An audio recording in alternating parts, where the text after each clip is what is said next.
Welcome e-learners. Just for some reference, this is spring break 2020. Just a crazy time to be in this world right now, and hope everyone's doing fine at home. I look forward to seeing all of you as soon as possible. So by this time I'm expecting that you have looked at the 9.2 notes, because I'm not going to rehash through those, so make certain that you've done that beforehand. Otherwise, some of these things aren't going to make sense. They're not going to be retaught here. We're just going to go through some problems. So let's go ahead and get started. Let's see. We've got this equation of an ellipse, and by now we know that the center is 0, 0, because I don't have an adjustment on x and y. The center is at 0, 0. We would go from that center. We would go, y is on 8 squared, so we would go up and down 8. Forgive my printer's making all sorts of noises. We'd go up and down 8, so a crude little graph here. We'd go up and down 8. Then underneath x is 2 squared, we'd go right and left 2. And our ellipse would look something like that. Okay. Is the major axis horizontal or vertical? Where it's vertical. It's longer in a y direction. So we're vertical. What's the length of the minor axis? The common mistake here is 2, but it's not, because it's 2 to the right of the center, 2 to the left. The minor axis is length 4. Okay, now 9 through 12. This is kind of like some of the parabolic charades type ideas that we've done, because we've got these standard form equations that really tell us the whole picture. Ideally, we could look at this and we would know pretty accurately what that picture of this looks like in our head. For instance, the center of this one, my vox, my voy, most interesting value of x, most interesting value of y, are 0 and 0. Here they're 2 and -1. -2 and -2, 0 and 0. So I'm looking for center 0, 0, which is clearly A or B. I want to go right or left, right and left 2. Nope, I have to go right and left 3 on this one, right and left 2. I want to go up and down 3. Up 3, nope. Up 3, yep. So this one's B. 0, 0. Right and left 3. Up and down 2. Center at 2, -1, my vox, my voy, 2, -1. Just to confirm, right and left 2, up and down 3. Center -2, -2. Looks like right and left 3. That's good. Up and down 2. That's good. So D. Alright, nothing to it for us.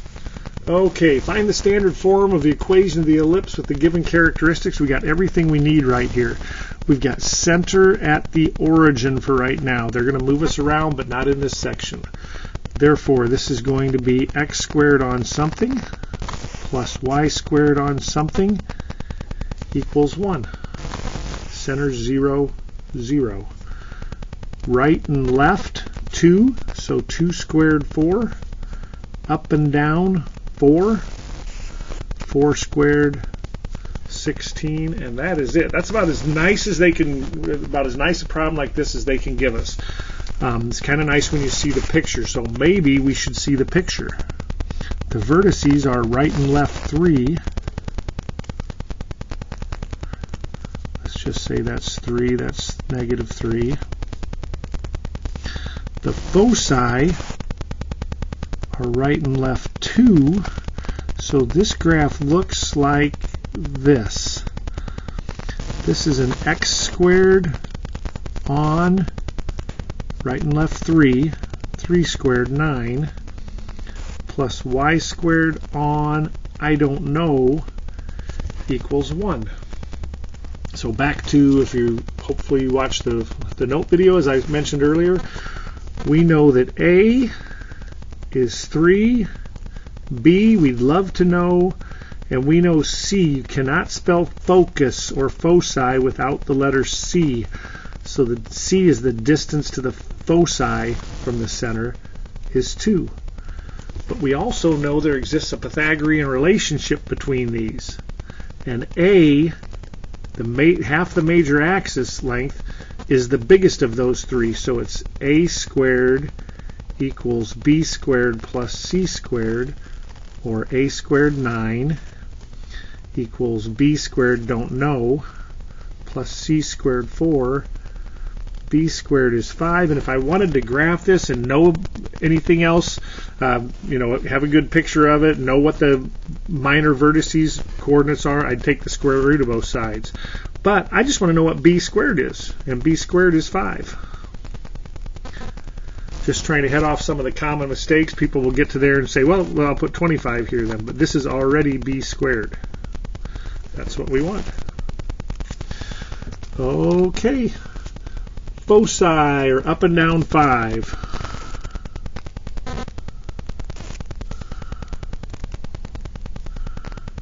Call that 5, call that negative 5. The major axis length, and the major axis that goes through the foci, is 14. Therefore, up at 7, down at negative 7, we've got an ellipse that looks like this. I don't know how wide it is right now. So this is a y squared dominant. I'm going to say this is x squared on, I don't know, plus y squared on, 7 squared 49, equals 1. So what do we know? We've got A is 7, B we don't know, and C, the distance to the foci, is 5. A's big. A squared plus A squared equals, B squared plus C squared. So 49 equals B squared plus 25, or B squared equals, subtract 25, 24, and there is our solution. Okay. And this is the one that probably gives most people the most problems, but it would be nice by this point of the year, because we've had these types of problems, they've just been sporadic. When we see passes through a point, I don't care what the curve is, what the story problem is, we're dealing with hyperbolas or parabolas or ellipses or cubics, it does not matter. We can expect to replace x with 3 and y with 1 at some point. So let's see, vertices. Give myself a little bit of room here. Vertices up and down 4 looks like this. I could put this solution point on there, but here's what I know. I know that 4 is the major axis, it's on y. So right now I've got x squared on, don't know, plus y squared on 4 squared, 16, equals 1. I'm just going to call this what it is for now, b squared. I've got A is 4, but I don't know B and I don't know C. I've got this solution point. Love to know B, but now if I put 3 and 1 in for y, I should be able to pass this off to a solid Algebra 1 student. They should be able to solve this. So here we go. 3 in for x gives me 3 squared 9 on b squared, plus 1 in for y, 1 squared 1 on 16 equals 1. And you've probably seen me do this many times, and but it's been sporadic. But if I get something like this, I'm going to multiply both sides by my least common denominator, and that is 16b squared. And when I distribute, the b squareds cancel.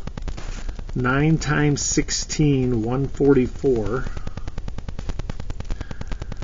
plus the 16s cancel, b squared equals 16b squared. or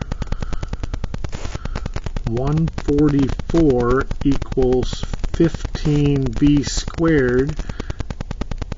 B squared equals 144 on 15, and that reduces by 3. Let's see, I am calculatorless here. By 3, it goes in there 48 times. Yep, we get 48 on 5 is b squared. Therefore, in standard form, we end up with x squared on 48 on 5 plus y squared on 16 equals 1. And probably worth noting, this could be written as multiply this by 5 on 5, 5x squared on 48 plus y squared on 16 equals 1. I'll see that at times, but truthfully, if they ask for standard form, this tells the story a little bit better than this. Okay, stay tuned for page 2.